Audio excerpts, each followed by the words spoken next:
Olá! Hoje a gente vai falar de uma história que parece ficção científica, mas é pura química.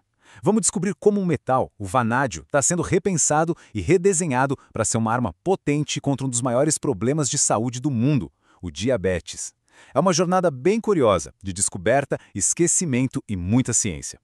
Para a gente ter uma ideia do tamanho do desafio, vamos começar com um número. Em 2020, eram 463 milhões de pessoas no mundo vivendo com diabetes mellitus. É gente pra caramba. É mais que a população do Brasil e dos Estados Unidos somada lidando com essa condição todo santo dia.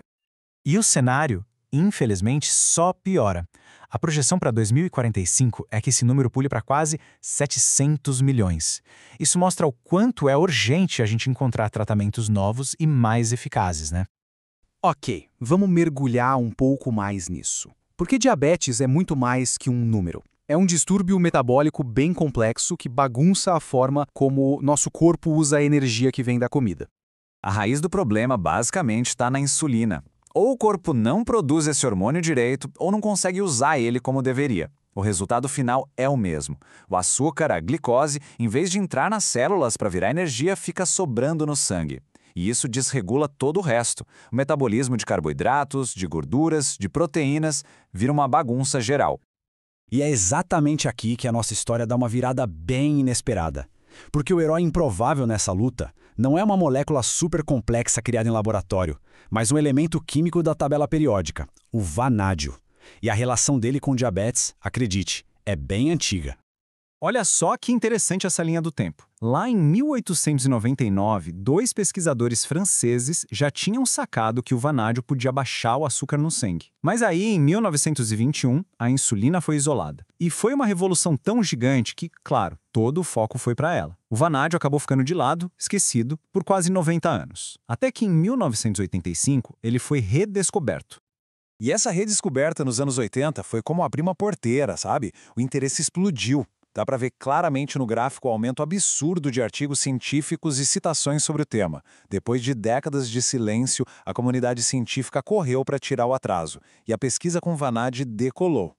Mas aí fica a pergunta, né? Se o vanádio era tão promissor, por que a gente não está usando ele hoje em dia? A resposta está no lado sombrio dele. Nas suas formas mais simples, o vanádio é sim poderoso, mas também pode ser bem perigoso. Então, o X da questão era esse. Os primeiros compostos, os sais de vanádio, eram muito tóxicos. Causavam um monte de problemas gastrointestinais, podiam danificar fígado, rins, e para piorar, o corpo quase não absorvia. O desafio da ciência moderna não era só usar o vanádio, mas sim domar ele, criando o que a gente chama de compostos de coordenação, feitos para serem mais seguros e eficientes. E como é que os químicos fazem isso? Com essa ideia de composto de coordenação. A analogia aqui é perfeita. Pensa no vanádio puro como um motor de Fórmula 1, super potente, mas sem volante, sem chassi, sem nada. Os ligantes são esse chassi molecular que os cientistas constroem em volta dele. Isso deixa o vanádio estável e o guia até o lugar certo no corpo, evitando que ele saia causando estrago por aí. E olha, essa estratégia deu muito certo. Compostos como o BMOV e o BOV viraram o padrão ouro dessa nova abordagem. Eles basicamente embrulharam o vanádio com moléculas de maltol. O resultado?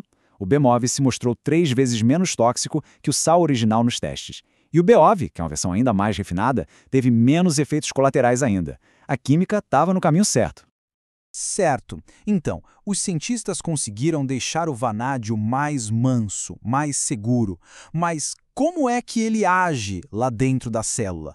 Qual é o segredo dele? A resposta é genial. É um mimetismo molecular, uma capacidade incrível de se disfarçar. Para a gente entender o poder do vanádio, primeiro a gente precisa conhecer o vilão dessa história molecular, uma enzima chamada PTP1B. Pensa nela como um interruptor que desliga o sinal de insulina. Em quem tem resistência à insulina, essa enzima fica hiperativa, trabalhando rápido demais. Ela desliga o sinal antes mesmo que a célula consiga pegar a glicose.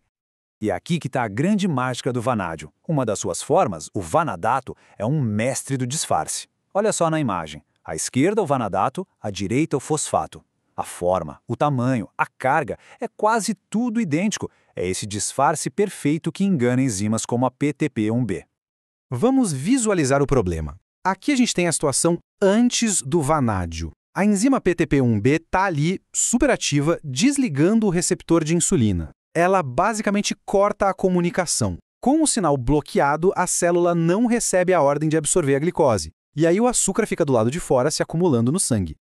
Agora, olha o que acontece quando o vanádio entra na jogada. Ele se passa pelo fosfato, funciona como uma isca e gruda na PTP1B, inibindo a ação dela. Com o vilão ocupado, o receptor de insulina fica ligado. O sinal finalmente passa sem ser interrompido. Isso faz com que os transportadores de glicose, os GLUT4, subam para a superfície da célula e finalmente abram as portas para a glicose entrar. O fluxo é restaurado.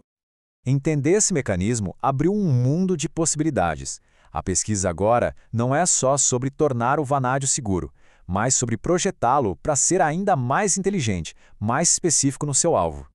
E o que os pesquisadores buscam para o futuro? Bom, eles estão focados em usar as formas certas de vanádio, envolvê-lo em ligantes que o seguram bem firme para dar mais estabilidade e até usar ligantes que já têm outros benefícios, como ser antioxidantes. O objetivo final é criar a molécula perfeita, estável, segura e que vá direto ao ponto. Só que o maior obstáculo no caminho do vanádio talvez não seja químico, e sim econômico. Como a fonte aponta, existe um certo desinteresse das grandes farmacêuticas. O argumento é que um tratamento tão estabelecido e lucrativo como a insulina seria muito difícil de substituir. Isso cria uma barreira enorme entre a pesquisa acadêmica e a realidade do mercado, né? E isso nos leva à nossa pergunta final. Depois dessa jornada de mais de um século de descoberta, esquecimento e redescoberta, a questão continua no ar. Será que um simples metal, elegantemente redesenhado pela química, pode mesmo se tornar uma nova esperança no futuro do tratamento do diabetes? O potencial, sem dúvida, está aí. Mas o caminho pela frente é tão complexo quanto a própria ciência.